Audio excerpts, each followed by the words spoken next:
Hey guys, this is Mark Rodriguez. And Paige. And you're watching Mark and Paige at the movies. And we just came back from watching Iron Man 3, even though you got to see it yesterday. Two times the charm. Uh-huh. And, well, Johnny and Jimmy are also going to be watching it this Tuesday, so I don't know what they think of the movie. That's just for them. Yes, I know. They wait all the way till Tuesday. Yeah, but if you want to know what they think about the movie, check out the link below and stop looking at me and see what they think. So anyway, he's giving you kisses. Okay. Anyway, he loves you. The movie is pretty epic, and of course it takes place after the Avengers movie. So after that, Tony Stark has been suffering like anxiety attacks and everything, and lots of stress after what he went through in the Avengers movie. And now we got all these dangerous new villains that are conspiring against him and the world in general. And well, it's a pretty exciting movie. You really get to like, see, what the hell are you talking about? You really get to see the limits of what Tony Stark can do in and out of the armor, which is pretty cool. So what are your general thoughts of the movie? Wow, that was a fast plot line. We don't want to spoil too much. I mean, it's still new in theaters. It was so hard for me not to spoil it for you. That's just gonna be, oh my gosh. But anyway, I loved it. I saw it on Friday, which was, I guess, a premiere. Yeah, it was a premiere day, so I got to see it then. It was epic. I really liked it. I liked the humor in it and the serious parts and the humor parts of the movie. There's those moments where you're like, oh, I can't believe that happened.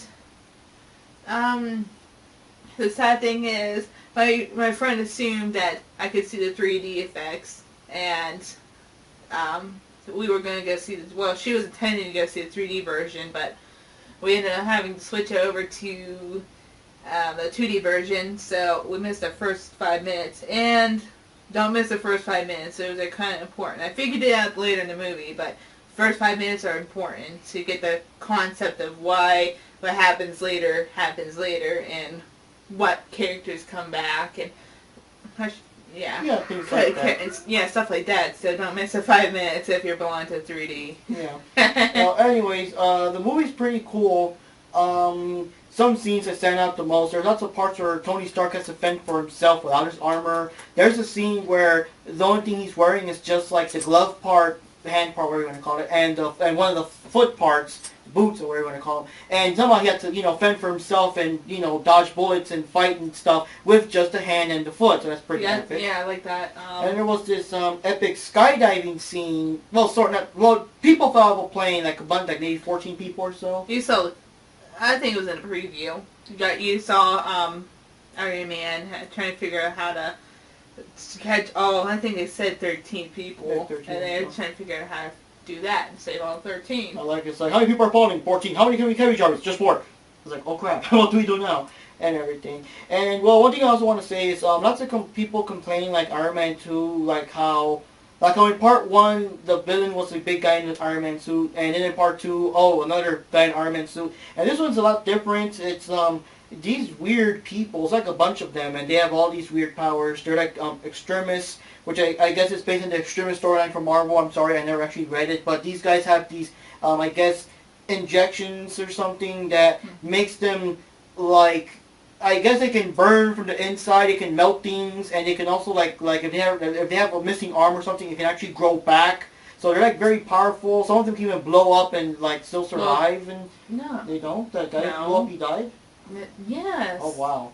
But anyways, so these are very dangerous people. These are people that they're superhuman.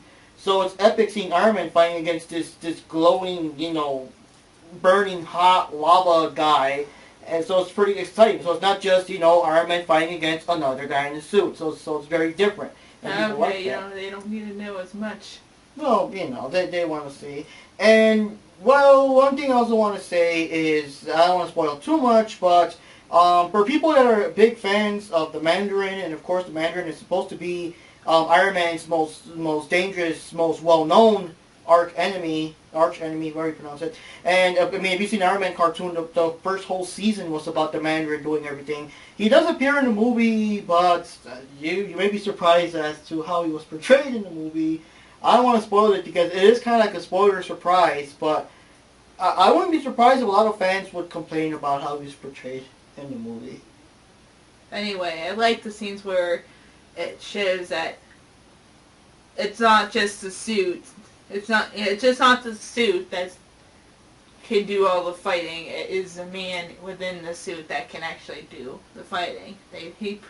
He proves that he could just go to like any hardware store and make his own weapons. I just like his fighting scenes like that, just himself, not the Iron Man suit. There's this one scene, like he explained, that he's only fighting with a hand and Like a boot. a boot and a hand, a glove, and I thought that was fun. Yeah. And then finally, I also liked the movie. Also felt more like an Iron Man movie. I guess in the sequel because the Avengers movie was coming out soon and everything. I mean, most of the movie we saw a lot of Nick Fury and the Black Widow and all that jazz. And this one felt more like it was about Iron Man. It was all about Iron Man. We didn't really have many we didn't have Avenger characters like steal the limelight away. They were like mentioned in the movie in different places, like some of the Avengers were referenced sorta in it. But they never really showed up. Yeah.